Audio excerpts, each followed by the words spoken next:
Les animaux nous étonnent et nous surpassent. Élodie et Sandrine vous proposent un nouveau numéro spécial consacré aux super pouvoirs des animaux. Allez les loups, allez on y va là, allez les loups, c'est bien, regarde. Qu'est-ce que tu sens là? Tu sens? Mais qu'est-ce que tu fais? Tu trouves pas que ça sent les champignons? Bah non, ça sent pas les champignons. Ça sent le chien, mais ça sent les champignons. Ah bon? Mais pourquoi tu veux sentir les champignons? Parce qu'en fait, j'entraîne mon nez, comme les chiens. Tu sais que les chiens, ils sentent 10 000 fois à 100 000 fois mieux que nous. Ah ouais, mais c'est pour ça qu'ils arrivent à sentir des odeurs que nous, oui. on perçoit même pas. Et voilà. Et moi, je m'entraîne. Alors vous l'aurez compris, aujourd'hui, on va s'intéresser à ces espèces qui ont développé des aptitudes naturelles surprenantes. Ça va, Chambou, j'espère. Ça va, tu as le parfum. Bon, allez, sérieusement, on y va là. Pour comprendre les super pouvoirs des animaux, Sandrine et Élodie sont prêtes à tout. Rencontrer des spécialistes, mener des expériences et même se lancer des défis. Comment le chat parvient-il à voir dans l'obscurité? Plongé dans le noir, pas facile de se retrouver. Avec Gribouille, un vétérinaire nous expliquera tout. Pourquoi le chien a-t-il un si bon odorat? Élodie et Sandrine ont-elles du flair? Cherche le fromage. Allez, cherche. Combien de temps le cachalot peut-il rester sous l'eau avant de remonter à la surface? Séance d'apnée avec une sirène, puis direction l'Aquarium de Paris. Enfin, rendez-vous chez un ORL pour comparer notre audition à l'ouïe exceptionnelle des chauves-souris. Je peux pas être sourd en sortant d'ici, moi. Dans l'obscurité, le chat voit beaucoup mieux que l'homme. Pour connaître les limites de notre vision, Sandrine a réservé une petite surprise à Élodie.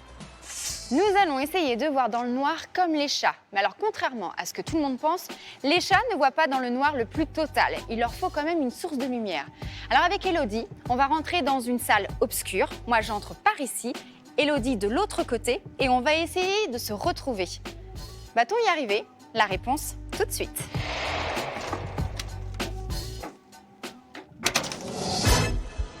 Allez, je suis à la recherche d'Élodie. Où est-elle? Alors,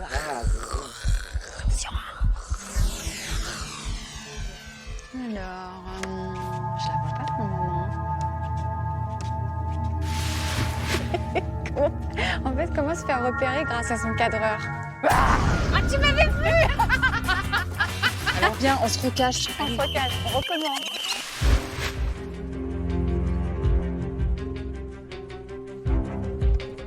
Je suis dans le noir, j'ai des yeux de chat.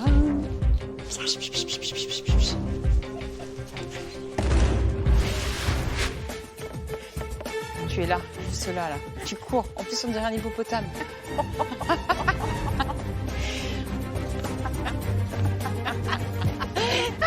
T'es pas discret, toi! J'en peux plus. Tu te mets à quatre pattes et tout. Mais tu crois que je t'entends pas? Je suis un vrai chat, quoi. Tu sais quoi? Je t'ai pas vraiment vu, j'ai senti la présence. Bon, on est presque comme des chats, non? Eh bien, écoute, franchement, oui, on peut dire ça. On a des...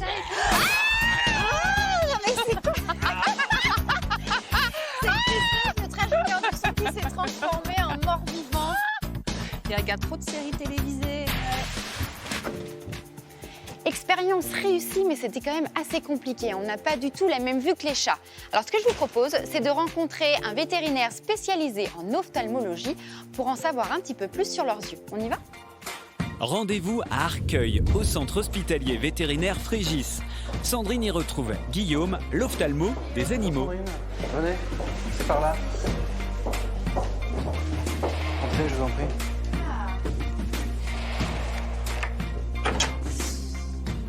Nous voici avec Gribouille. Alors, Guillaume, est-ce que vous pouvez nous expliquer comment est constitué l'œil du chat? L'œil du chat, comme l'œil de l'homme, ça ressemble un petit peu à un appareil photo. L'œil, c'est un organe qui est là pour capturer des objets qui sont situés dans l'environnement de l'animal. La lumière va donc traverser l'ensemble de l'œil pour venir impressionner la rétine et ensuite permettre au cerveau de se faire une image. D'accord. Donc, quand on voit quelque chose, tout de suite, hop, ça rentre, ça s'imprime. On peut dire que ça s'imprime Oui, ici. c'est comme une pellicule. Ça, on l'envoie direct à notre cerveau. Voilà. Et c'est comme ça qu'on voit. Exactement. Ensuite, le chat, il n'a pas la même pupille que nous. La pupille, c'est le trou noir Oui, au qu'on centre. voit au centre de l'iris. Et la pupille, c'est un petit peu comme le diaphragme d'un appareil photo. Nous, c'est rond. Nous, c'est rond, chez le chien, c'est rond, chez le lion, c'est rond, mais chez le chat, ça a une forme d'amande.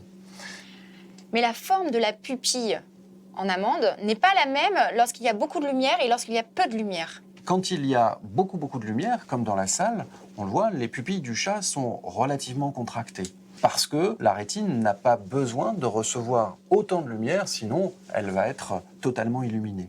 À l'inverse, quand il fait sombre, eh bien, la pupille du chat, c'est-à-dire le trou noir, augmente, se dilate pour optimiser la quantité de lumière qui pénètre dans l'œil et donc optimiser le travail de la rétine. La pupille du chat peut se dilater avec un diamètre de 6 mm de plus que de celle de l'homme, ce qui permet à la rétine, dans une ambiance lumineuse faible, de recevoir le maximum de lumière, donc d'être capable de fournir le maximum d'informations au cerveau. Alors on dit que le chat voit dans le noir le plus total. En fait, c'est pas vrai. Non, c'est faux. Il est capable de voir dans une très faible ambiance lumineuse, c'est-à-dire presque à l'obscurité, et on dit même dans une ambiance lumineuse qui est 7 fois plus basse que ce que l'homme pourrait détecter. Lui, il en a besoin en fait dans la nature, parce que normalement, il vit plutôt la nuit, il chasse la nuit, donc du coup, pour repérer ses proies, il a besoin de voir. Exactement. Ce qui compte pour lui, c'est pas de savoir si la proie est verte, vert pâle ou rose. Ce qui compte, c'est de détecter les formes, de détecter les objets en mouvement. Et là-dessus, c'est un vrai champion. On peut quand même dire merci à Gribouille.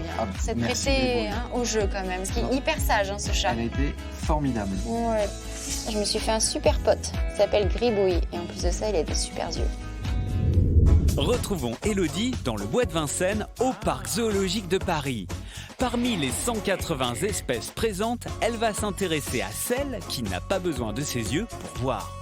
Alexis, nous sommes aux côtés des chauves-souris. Il paraît qu'elles ont de très bonnes oreilles.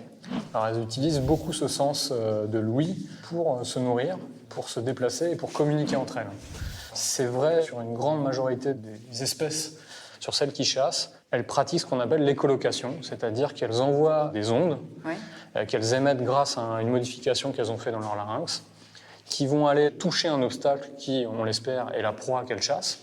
Et en fonction du temps que les ondes mettent à revenir, l'animal décode la distance à laquelle il est de la proie. C'est fou ça. Il faut savoir que ça se passe en termes de millisecondes pour que ce soit efficace, parce que s'il faut que vous attendiez 5 minutes que l'onde revienne pour savoir ça ne marche pas dans une chasse avec un insecte ou une libellule. Elles entendent des ultrasons. Donc, et tout ça fonctionne parce qu'avec les ultrasons, ça se déplace plus vite. Ça permet aussi d'être plus furtif, parce qu'il y a beaucoup d'animaux qui ne détectent pas ces ultrasons, parce que si vous êtes une proie et que vous entendez venir des ultrasons sur vous, vous doutez qu'il y a un problème. Les chauves-souris, elles ont besoin d'entendre pourquoi ? Parce qu'elles sont nocturnes, donc comme elles ne voient pas la nuit, très bien comme les chats, elles ont besoin d'avoir des bonnes oreilles. Et en plus, ça leur permet aussi d'échapper à certains prédateurs.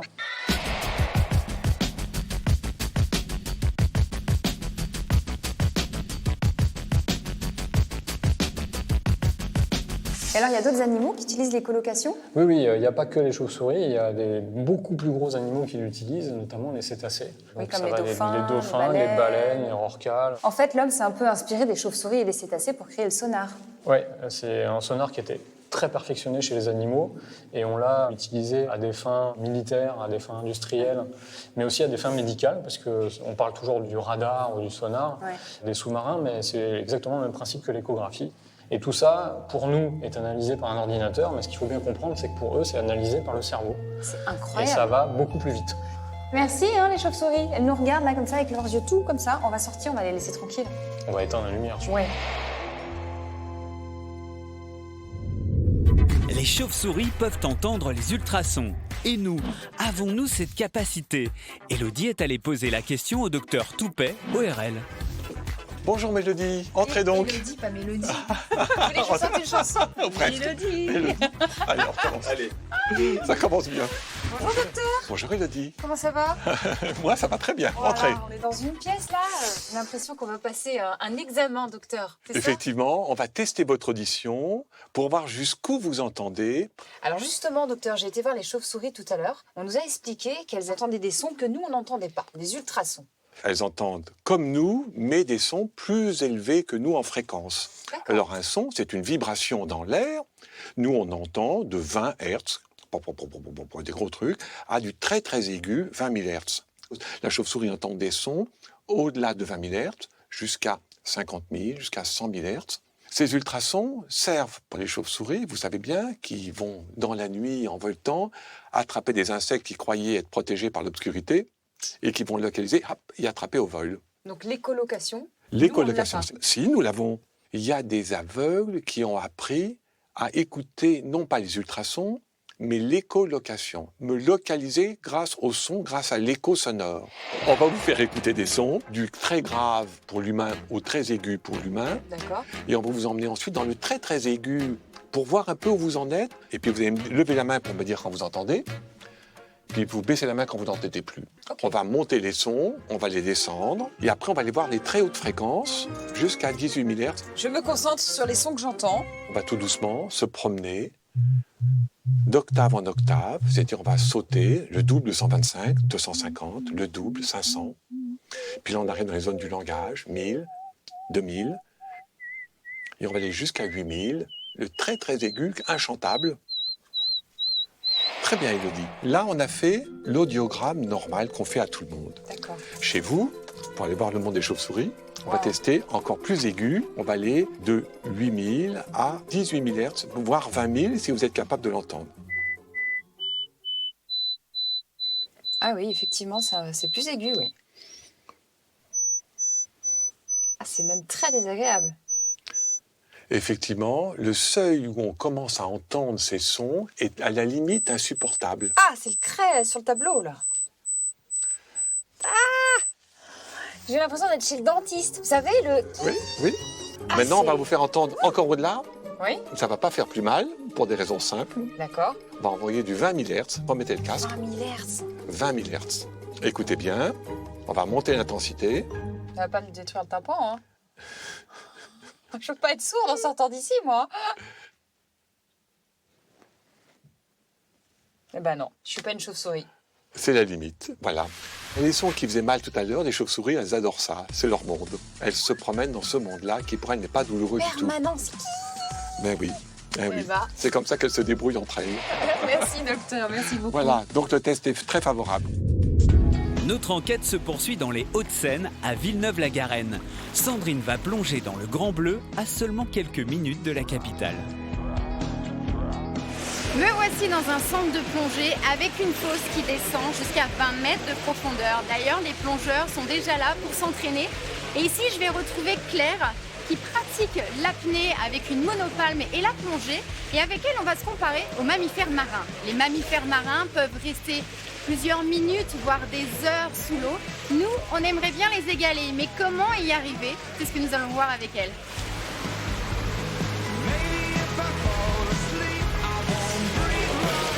Et voici Claire, la belle sirène.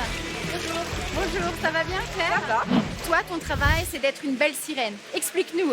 Oui, mon travail, c'est de donner l'illusion aux gens que je suis une sirène.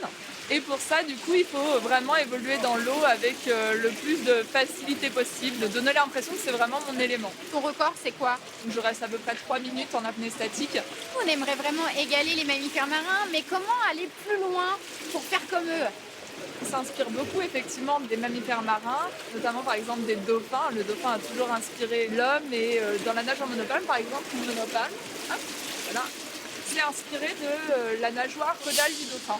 On met nos pieds ici et après on nage en ondulant notre corps?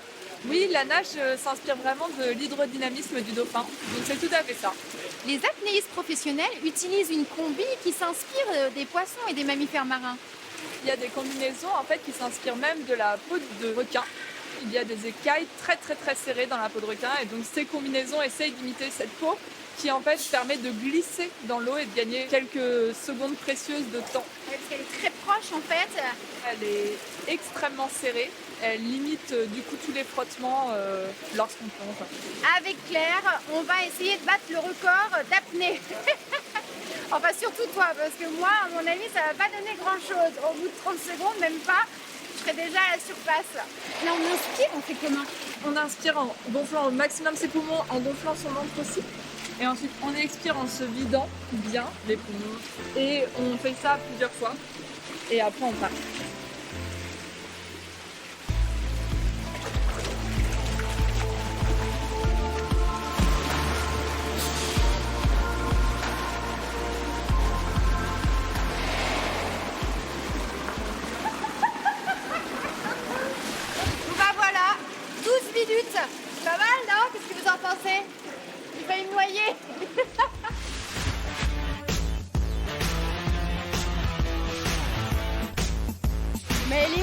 elle est toujours pas sortie de l'eau?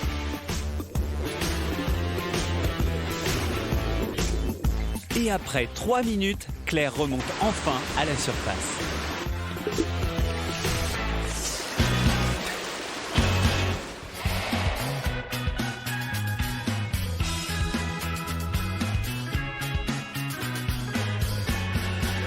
Ça y est, je suis une sirène!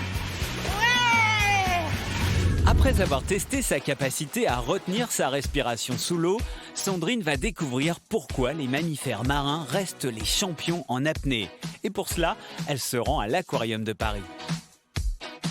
Chez les mammifères, le record d'apnée est détenu par la baleine à bec de Cuvier. Elle peut rester jusqu'à 2h30 sous l'eau. Ensuite vient le cachalot qui reste environ 90 minutes. Alors Yves, comment ça se fait que ces mammifères ne remontent pas à la surface pour respirer? Alors, pour plusieurs raisons. La première, leur fréquence cardiaque. Lorsque l'on plonge et lorsque ces animaux vont plonger, leur fréquence cardiaque va être beaucoup plus faible que la nôtre, notamment en plongée. Par exemple, l'être humain a un rythme cardiaque de 75 battements par minute. Ouais. En plongée, il peut descendre à 40. Et en apnée, certains grands champions, comme Jacques Mayol, peuvent descendre jusqu'à 28. Ah oui. Les animaux marins, type le phoque par exemple, peuvent descendre jusqu'à 6 battements par minute en plongée. D'autre part, la composition de leur sang. On a dans leur sang de l'hémoglobine en plus grande quantité que la nôtre. Du coup, ils vont fixer beaucoup mieux l'oxygène que nous et donc pouvoir rester plus longtemps. Enfin, lors de leur renouvellement respiratoire, ils vont renouveler mieux l'air que nous. Nous, lorsque nous respirons, nous renouvelons environ 10 à 15% de notre volume d'air. C'est-à-dire parce que nous, on ne remplit pas vraiment notre cage thoracique à fond? D'une part, et d'autre part parce qu'il y a des volumes morts en fait. Il y a des zones dans lesquelles le flux ne se fera pas totalement et donc de l'air qui restera là et qui va s'accumuler et qui ne va pas être renouvelé. D'accord. Eux, lorsqu'ils respirent, c'est une respiration qui est volontaire et consciente, pas comme nous où on respire on s'en sans y aperçoit penser. pas, On effectivement. n'y pense pas. Eux, ils y pensent et ils décident de respirer. Et de par ce fait, ils peuvent respirer et renouveler quasiment 90% de leur volume d'air. Et donc avoir plus d'oxygène qui est fixé par le sang. Et donc rester plus longtemps que nous en apnée. Parce que nous, on aimerait être comme eux. On aimerait rester tout ce temps sous l'eau sans respirer. Eh bien, certains humains y arrivent. Le record est à 11 minutes 35 en apnée statique. On sait tenir, on essaie de s'y rapprocher, mais On n'y arrive pas, hein. Parce que C'est pas 2h30, pareil. c'est beaucoup quand même. hein. 2h30, ça commence à faire.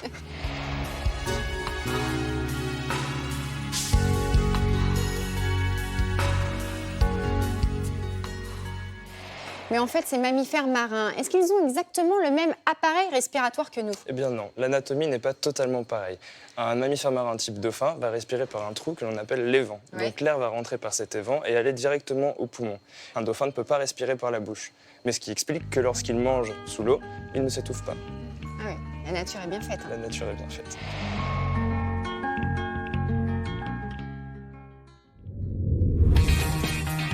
De retour au bois de Vincennes, nous allons nous intéresser à un autre de nos 5 sens, l'odorat. Sacha, éducatrice canin, a préparé un défi à Sandrine et Élodie. Sauront-elles utiliser leur flair?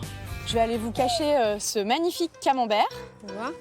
Ils sont Ouais, hein. Et vous devrez le retrouver juste au nez. On va se comparer au chien en fait là. C'est Exactement. ça l'exercice? Ouais.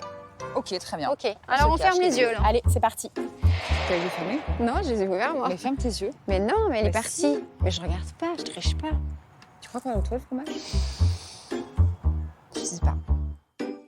On va chercher le fromage? Allez, Je cherche le fromage. allez, cherche. Allez, venez, venez, je cherche le fromage. Sors. Je ne sens rien. Non, non. Moi je pense que je vais le faire avec la vue. Tu triches alors? Je vais tricher.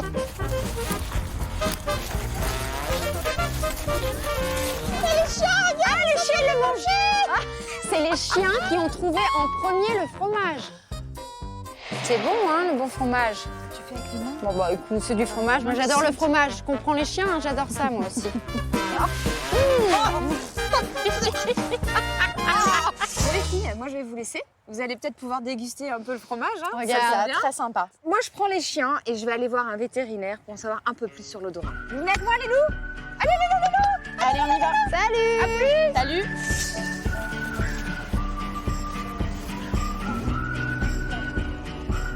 Donc Mélanie, tu es vétérinaire, tu vas nous parler de l'odorat du chien. Comment il fonctionne cet odorat? Parce que quand on regarde le nez du chien, il a le nez qui est vraiment différent du nôtre. Oui, c'est vrai. Alors donc ils ont la capacité en fait de concentrer les molécules qui sont présentes dans l'air. Donc c'est des petites particules qui sont volatiles et ils viennent les concentrer jusqu'à la muqueuse nasale qui se trouve sur le plafond du nez. Alors quand on regarde, on va prendre celui qui vient et qui est sympa. Ils ont la capacité d'inspirer l'air donc par un des trous, donc par le centre, et à faire repartir l'air par les côtés. Donc ça leur permet en fait de ne pas mélanger les deux flux d'air.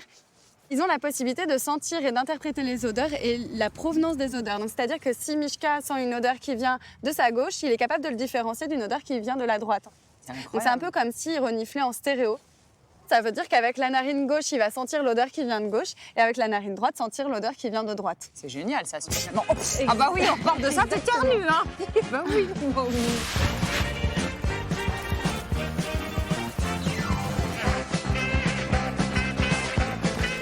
Si nous, on avait le nez qui part comme ça sur le côté, on respirerait comme eux ou pas? Je pense qu'on n'arriverait pas à concentrer autant les molécules parce qu'on n'a pas tout à fait la même architecture à l'intérieur du nez. Il y a aussi une question de volume de la cavité nasale. Donc bon, tiens, on a bien vu que... On n'a pas un nez qui arrive là. Hein. Voilà, c'est ça. Et on a également un nombre de récepteurs qui est différent. Toi, tu vas avoir à peu près 20 millions de cellules olfactives, quand Jarod, lui, va en avoir plutôt 200 millions. Les chiens ont un odorat très développé, ils travaillent beaucoup avec les êtres humains, comme par exemple les recherches avec des stupéfiants, la police, les personnes disparues. Absolument, et il a même été montré que sur certaines races, on a le Saint-Hubert par exemple, qui est très utilisé pour les détections de suspects. Ah oui. Et ça a même été validé scientifiquement qu'on puisse l'utiliser dans une cour, en fait, une cour de justice.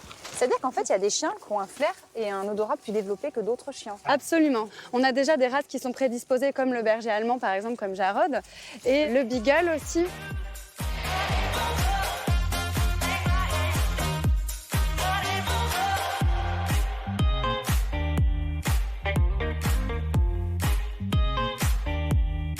Merci beaucoup, Mélanie. Je te remercie. À bientôt. À bientôt. On va continuer à sentir.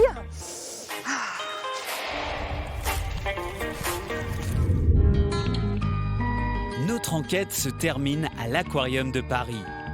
Sandrine va tenter d'en savoir un peu plus sur les secrets de l'un des animaux les plus étranges du monde marin. Il s'agit du poulpe. Il a 3 cœurs, 8 tentacules et c'est l'as du camouflage, n'est-ce pas Guillaume? Exactement. Et d'abord, le poulpe, c'est un mollusque. Ça veut dire qu'il a aussi un corps tout mou, sauf le bec. On dit que si le bec passe, l'animal peut passer. Parce que comme il est mou, il arrive à faire comme une éponge en fait, c'est ça? Complètement, il peut complètement se contracter et se faufiler. On peut dire de lui que c'est un caméléon, ce poulpe. Oui, le poulpe est capable de se camoufler, soit en changeant de couleur, soit en changeant de texture. Sa peau peut changer de texture. S'il va sur une pierre un peu marron, il va devenir de cette couleur-là? Et ça, c'est pour ne pas se faire repérer des prédateurs? C'est ça, c'est pour se cacher. Par exemple, les requins sont des prédateurs des poulpes. Ou alors, c'est pour chasser. Les poulpes sont des prédateurs, ils chassent des crabes, par exemple. Ah oui, d'accord. Il se camoufle, genre je suis un rocher et paf, j'attaque. Et sa texture, comment elle peut changer? C'est sa peau qui va se gonfler par endroits pour avoir des aspérités. Il est incroyable, ce poulpe. Oui, on dit même qu'après le dauphin, c'est l'animal le plus intelligent dans les mers. On sait pourquoi le poulpe est si intelligent que ça? Oui, alors déjà, il faut savoir que le poulpe a 9 cerveaux. Il a un cerveau central et 8 ganglions cérébroïdes périphériques. Donc il en a un par tentacule. Qui dirige les tentacules? Tout à fait. Sur chaque tentacule, il y a 200 ventouses et chaque ventouse peut être contrôlée indépendamment. Et d'ailleurs, il y a des expériences qui ont montré que le poulpe pouvait dévisser à l'aide de ses tentacules un bocal. Exactement. Il a énormément de force. On a calculé qu'il a à peu près une force équivalente à 15 fois son poids. Le poulpe a énormément de capacités. Est-ce qu'il a d'autres secrets? Oui, sur chaque ventouse, le poulpe est capable de détecter le goût. Donc pour ça, on peut réaliser une expérience. On peut la faire ici? Oui, on va la faire dans l'aquarium. Alors on y va.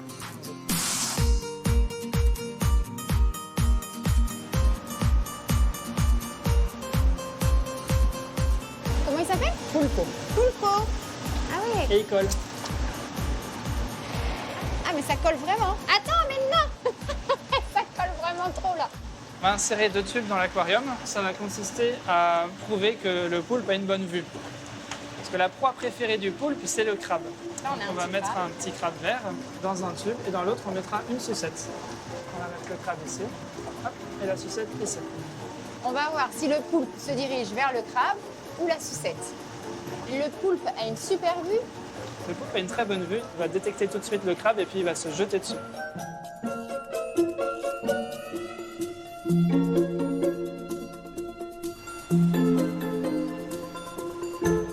Deuxième expérience, on va va voir, c'est un fin gourmet. Exactement.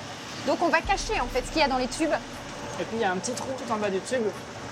Le poulpe va insérer le tentacule dans le trou et il va goûter. Puis si c'est une sucette, normalement il ne devrait pas aimer. Et si c'est un crabe, il devrait agripper le tube. Il est complètement sur le tube où il y a le crabe.